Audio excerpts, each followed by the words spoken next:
दोस्तों, किसी को बुरा बोलना, चुगली करना, बुराई करना, जलन करना और किसी के प्रति ईर्ष्या का भाव रखना, ये सब आपकी तरक्की और खुशियों को रोक देते हैं। ये आपके जीवन में गहरा प्रभाव डालते हैं। क्या भाग्य में लिखा कभी मिट सकता है? आज की सुंदर कहानी में हम आपको बताएंगे कि जो कुछ भी हमारे जन्म से पहले लिखा जा चुका होता है, क्या उसको मिटाया जा सकता है? अगर आप ये सब कुछ जानना चाहते हैं तो आप इस कहानी को अंत तक जरूर सुने। दोस्तों, यह कहानी बहुत ही शिक्षाप्रद, महत्वपूर्ण और ज्ञानवर्धक है। मेरा आपसे निवेदन है कि कहानी के आखिर तक हमारे साथ बने रहिएगा। नमस्कार दोस्तों, बोधा मोटिवेशन यूट्यूब चैनल में आपका दिल से स्वागत है। तो आइए दोस्तों, जल्दी से कहानी को शुरू करते हैं। प्राचीन समय की बात है। एक गाँव में रामू नाम का गरीब किसान रहता था। उसके परिवार में वो और उसकी पत्नी रहती थी। किसान के घर में बहुत समय के बाद एक लड़के का जन्म हुआ। किसान और उसकी पत्नी बहुत खुश थे। सभी आसपास के लोग किसान को बधाई देने के लिए आ रहे थे। एक दिन सुबह का समय था। तभी किसान के घर के बाहर से एक साधु ने भिक्षा के लिए आवाज लगाई। किसान के घर में आज खुशी का दिन था, इसलिए उसने साधु महाराज को अंदर बुला लिया और उन्हें बैठने के लिए कहा। जब साधु महाराज बैठ गए तो किसान ने साधु महाराज से कहा, हे महात्मा जी, हमारे घर में बहुत समय बाद बच्चे का जन्म हुआ है। आप कृपया करके इसका नामकरण कर दीजिए। साधु ने जैसे ही बच्चे को अपनी गोद में उठाया, तभी साधु ने देखा कि बच्चे की बाजू पर एक चिन्ह बना हुआ है जो राजयोग को दर्शाता है। साधु बच्चे की बाजू के ऊपर चिन्ह देखकर हैरान रह गया। जब साधु ने किसान को हैरान और परेशान देखा तो उसने कहा, हे महात्मा जी, क्या बात है, आप इतना परेशान क्यों नजर आ रहे हो? फिर साधु ने कहा, बेटा, मैं परेशान नहीं हूँ, बल्कि मैं तो बहुत खुश हूँ, क्योंकि तुम्हारा बेटा बहुत किस्मत वाला है। तुम्हारे बेटे की किस्मत में राजयोग लिखा है। फिर किसान ने कहा, हे महात्मा जी, मैं आपकी बात समझा नहीं, आप क्या कहना चाहते हो? साधु ने कहा, अरे बेटा, तुम्हारा पुत्र एक दिन राजा बनेगा। इसका विवाह 16 वर्ष की आयु में यहाँ की राजकुमारी से होगा और फिर यह इस नगर का राजा बन जाएगा। साधु की बात सुनकर वह रामू बहुत खुश हुआ।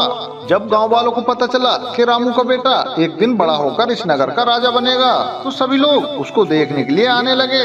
एक दिन की बात है, उस नगर का राजा जंगल में हिरन का शिकार करते करते जंगल में बहुत आगे निकल गया, लेकिन हिरन राजा के हाथ नहीं आया।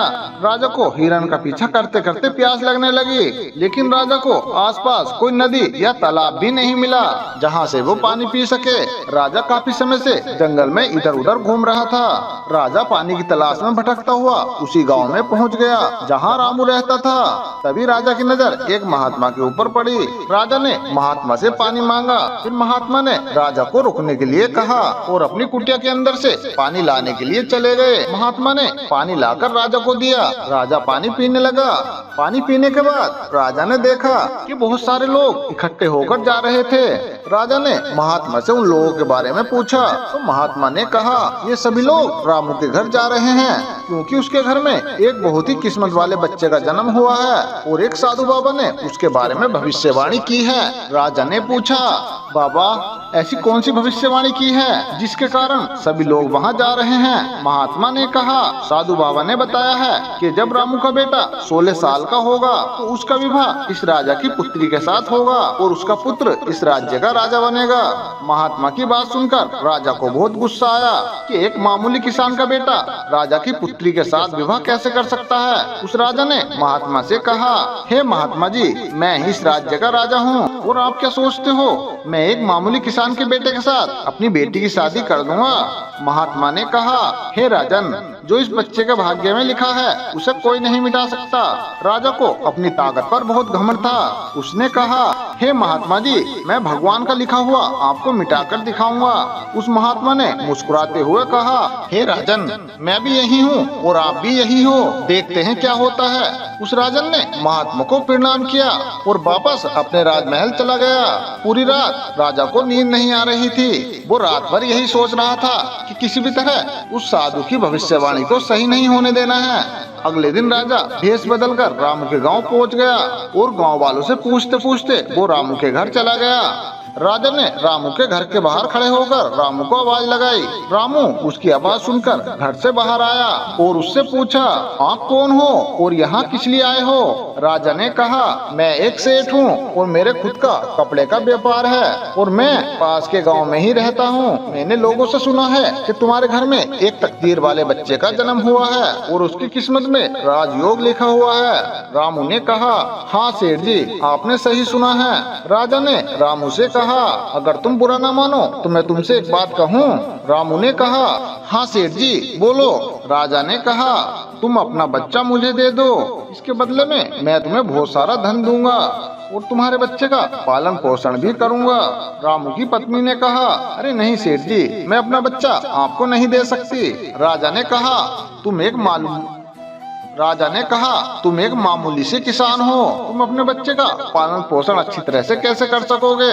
रामू ने सेठ की बात सुनकर कहा, हाँ सेठ जी, आप बिल्कुल ठीक कहते हो, हम इस बच्चे का पालन पोषण अच्छी तरह से नहीं कर सकेंगे। रामू की बात सुनकर उसकी पत्नी ने कहा, ठीक है सेठ जी, मैं आपको अपना बच्चा देने के लिए तैयार हूँ, लेकिन जब यह 16 साल का हो जाएगा, जब आप मुझे इसे वापस कर दोगे। राजा ने कहा, हाँ ठीक है, जब तुम्हारा बच्चा 16 वर्ष का हो जाएगा तो मैं इसे तुम्हें वापस कर दूंगा। यह कहकर राजा ने बच्चे को ले लिया और वहाँ से चला गया। राजा अपने साथ बच्चे को लेकर एक नदी पर पहुँचा। राजा ने सोचा था कि वह बच्चे को नदी में छोड़ देगा और उसकी मृत्यु हो जाएगी, लेकिन उस बच्चे की मासूम सी सूरत देखकर राजा को तरस आ गया और बहुत सोचने के बाद राजा ने लकड़ी का एक संदूक लिया और बच्चे को लकड़ी के संदूक में बंद करके पानी में बहा दिया। राजा ने सोचा कि संदूक गहरी नदी में जाकर अपने आप ही डूब जाएगा और यह बच्चा मर जाएगा। यह सोचकर वह राजा अब निश्चित होकर अपने राजमहल में चला गया कि अब यह बच्चा वापस नहीं आएगा और मेरी बेटी के साथ इसकी शादी भी नहीं होगी। मैंने भाग्य का लिखा हुआ मिटा दिया। उधर वह संदूक बहता हुआ एक नदी के किनारे पर पहुंचा, जहां पर एक धनवान सेठ सूर्य देव को जल चढ़ा रहे थे। उस सेठ ने जब संदूक को खोलकर देखा तो उसके अंदर एक बच्चे को देखकर वह हैरान हो गए। उस सेठ की कोई संतान नहीं थी। वह सेठ उस बच्चे को अपने घर ले गया। उस सेठ की पत्नी बच्चे को देखकर बहुत खुश हुई। उसने जब सेठ से पूछा कि यह बच्चा किसका है, फिर उस सेठ ने अपनी पत्नी को बताया कि किस तरह से उसे ये बच्चा मिला है। सेठ और उसकी पत्नी ने हाथ जोड़कर भगवान को धन्यवाद दिया। अब वह बच्चा सेठ के घर में पलने लगा। सेठ ने उस बच्चे का नाम सूरज रखा था। इसी तरह धीरे धीरे 16 वर्ष बीत गए। सूरज बहुत ही समझदार और बुद्धिमान था। एक दिन सूरज को अध्यापक पढ़ा रहा था। अध्यापक जो भी सूरज से पूछता, सूरज उसका तत्काल ही जवाब दे देता था। यह देखकर अध्यापक ने सूरज को कहा, अरे तुम तो बहुत ही समझदार और ज्ञानी हो, तुम आगे चलकर बहुत बड़े आदमी बनोगे। अध्यापक सूरज की प्रशंसा कर ही रहा था कि तभी वहाँ से वही राजा गुजर रहा था जो किसी दूसरे राज्य में किसी काम से जा रहा था। राजा ने जब सूरज की तरफ देखा तो राजा वहीं पर रुक गया। राजा ने सूरज से पूछा, अरे बेटा तुम कौन हो और तुम कहाँ रहते हो और तुम्हारे पिताजी का नाम क्या है? हे महाराज, मैं सेठ हीरालाल का पुत्र हूँ। यह पूछकर वह राजा वहाँ से चला गया। अपना कार्य करने के पश्चात जब राजा वापस आया तो वह सेठ हीरालाल के घर गया और उसने हीरालाल से कहा, तुम्हारा बेटा बहुत ही समझदार और बुद्धिमान है। सेठ हीरालाल ने राजा की बात सुनकर कहा, हे महाराज, मैं उसका असली पिता नहीं हूँ, मैंने तो उसे सिर्फ पाला है, लेकिन वह मेरे लिए बेटे से भी बढ़कर है। राजा ने सेठ हीरालाल से पूछा, क्या ये लड़का आपका पुत्र नहीं है? तो फिर ये लड़का आपको कहाँ से मिला? फिर सेठ हीरालाल ने राजा को सारी कहानी सुनाई कि कैसे वो बहते हुए पानी में उसे एक संदूक से मिला था। जब राजा ने सेठ हीरालाल की बात सुनी तो वह चौंक गया। राजा समझ गया था कि यह बच्चा वही है जिसे मैंने 16 साल पहले नदी में बहा दिया था। सेठ हीरालाल और राजा अभी बातें कर ही रहे थे कि वहाँ पर सूरज आ गया। राजा ने सूरज को देखा तो उसने सेठ हीरालाल से कहा, सेठ जी, मुझे आगे किसी काम से जाना है। अगर आप अपने बेटे के हाथों मेरी एक चिट्ठी महारानी तक पहुंचा दो तो मैं उसको सोने की 50 मोहरें दूंगा। सूरज ने यह सुनकर राजा से कहा, हाँ महाराज, क्यों नहीं, मैं आपकी चिट्ठी महारानी तक जरूर पहुंचा दूंगा। राजा ने चिट्ठी में चुपचाप एक संदेश लिखा और चिट्ठी के ऊपर मोहर लगा दी और चिट्ठी सूरज को पकड़ा दी और कहा कि बेटा ये लो, ये चिट्ठी रानी तक पहुंचा देना। सूरज चिट्ठी लेकर चला गया। सूरज चलते चलते एक घने जंगल से गुजर रहा था कि वह रास्ता भटक गया। उसे रास्ता ढूंढते ढूंढते रात हो गई। सूरज रात गुजारने के लिए कोई जगह ढूंढने लगा। तभी उसकी नजर एक झोंपड़ी के ऊपर पड़ी। सूरज ने सोचा मैं रात यहीं पर बिता लेता हूँ। यह सोचकर सूरज घोड़े से नीचे उतरा और झोंपड़ी के अंदर चला गया। जब सूरज झोंपड़ी के अंदर गया तो उसने देखा कि एक बूढ़ी औरत खाना बना रही थी। उस बूढ़ी औरत ने जब सूरज को देखा तो उससे पूछा कि बेटा तुम कौन हो और बिना इजाजत अंदर क्यों आए हो? सूरज ने अपने बारे में बताया कि वह रास्ता भटक गया है, इसलिए रात गुजारने के लिए यहाँ पर आया है। सूरज की बात सुनकर बूढ़ी औरत को उसके ऊपर दया आ गई। लेकिन फिर बूढ़ी औरत ने सूरज से कहा, अरे बेटा तुम्हारे यहाँ पर रुकना ठीक नहीं है, क्योंकि यह डाकुओं का अड्डा है। अभी कुछ ही देर में डाकू यहाँ पर आने वाले हैं। यदि उन्होंने तुम्हें यहाँ देख लिया तो तुम्हारे लिए परेशानी खड़ी हो जाएगी। सूरज ने कहा, हे माता जी, मैं इतनी भयानक रात में और कहीं जा भी तो नहीं सकता। अगर मैं बाहर गया तो जंगली जानवर मुझे खा जाएंगे। इससे अच्छा है कि मैं यहाँ कोने में जाकर लेट जाता हूँ। यह कहकर सूरज कोने में जाकर लेट गया। कुछ समय के बाद डाकू अपने घर वापस आए। डाकुओं ने उस घोड़े को जब बाहर देखा, उस बूढ़ी माँ से सूरज के बारे में पूछा। बूढ़ी माता ने उनको बताया कि इस लड़के का नाम सूरज है। ये बहुत ही नेक दिल बच्चा है और ये राजा के काम से राजमहल जा रहा है। जब डाकुओं ने यह सुना तो उन्हें कुछ संदेह हुआ। वह राजा की हरकतों के बारे में जानते थे, इसलिए उन्होंने सूरज की जेब से चिट्ठी निकाली और उसे पढ़ने लगे। जैसे ही डाकुओं ने वह चिट्ठी पढ़ी तो वे सब समझ गए। बूढ़ी माता ने डाकुओं से पूछा कि चिट्ठी में क्या लिखा है। उनमें से एक डाकू ने बताया कि चिट्ठी में लिखा है, जैसे ही लड़का तुम्हारे पास पहुँचे इसको उसी समय मरवा कर कहीं दूर दफना देना। यह काम मेरे पहुँचने से पहले हो जाना चाहिए। बूढ़ी माता ने जब यह बात सुनी तो वह बोली, ये राजा कितना दुष्ट है, जिसके हाथों चिट्ठी भिजवा रहा है उसी के मरने का आदेश भी दे रहा है। यह देखकर उस बूढ़ी माँ ने सोचा कि मुझे इस मासूम को बचाना चाहिए। उसने डाकुओं से कहा।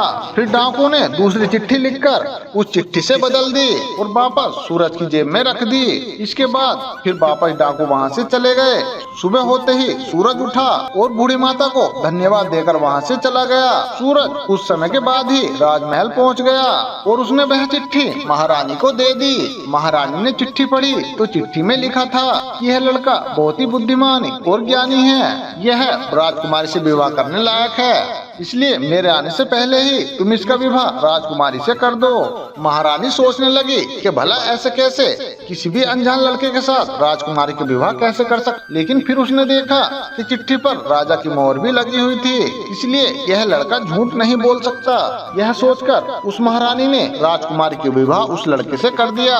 कुछ दिनों के बाद जब वह राजा वापस आया तो पता लगा कि उस लड़के का विवाह उसकी पुत्री से हो गया है। तो यह सुनते ही राजा गुस्से से आग बबूला हो गया और उसने महारानी से पूछा, तुमने ये सब क्यों किया? फिर महारानी ने बताया कि हे राजा, जैसे कि आपने उस चिट्ठी में लिखा था मैंने वैसा ही किया है। राजा ने महारानी को चिट्ठी दिखाने को कहा। जब महारानी ने चिट्ठी दिखाई तो राजा ने उस चिट्ठी में कुछ और ही लिखा पाया। यह देखकर राजा ने गुस्से में सैनिकों से कहा, जाओ और जाकर सूरज को पकड़ कर लाओ।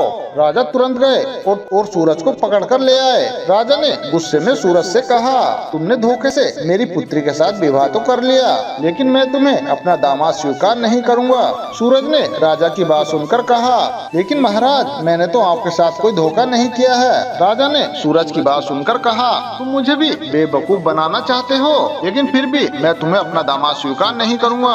अभी दोनों की बात चली रही थी, एक सैनिक ने आकर राजा से कहा कि महाराज बाहर एक महात्मा आए हैं, वो आपसे इसी समय मिलना चाहते हैं। राजा ने महात्मा को अंदर लाने का आदेश दिया। महात्मा जी अंदर आए तो राजा ने उठकर उनको प्रणाम किया और उनका आने का कारण पूछा।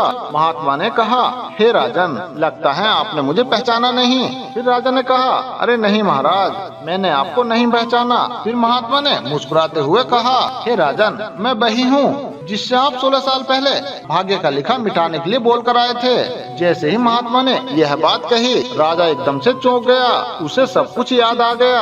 उस महात्मा ने मुस्कुराते हुए कहा, क्यों राजन, क्या तुमने भाग्य का लिखा हुआ मिटा दिया?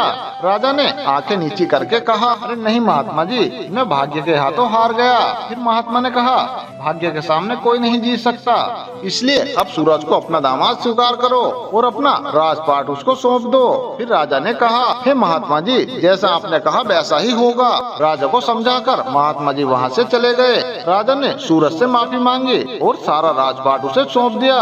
तो दोस्तों, आज की ये कहानी आपको कैसी लगी हमें कमेंट करके जरूर बताएं और कमेंट बॉक्स में बोधाय नवे अवश्य लिखें। तो मिलते हैं दोस्तों इसी तरह की एक और नई वीडियो के साथ। तब तक आप अपना ध्यान रखिए और हमेशा खुश रहिए।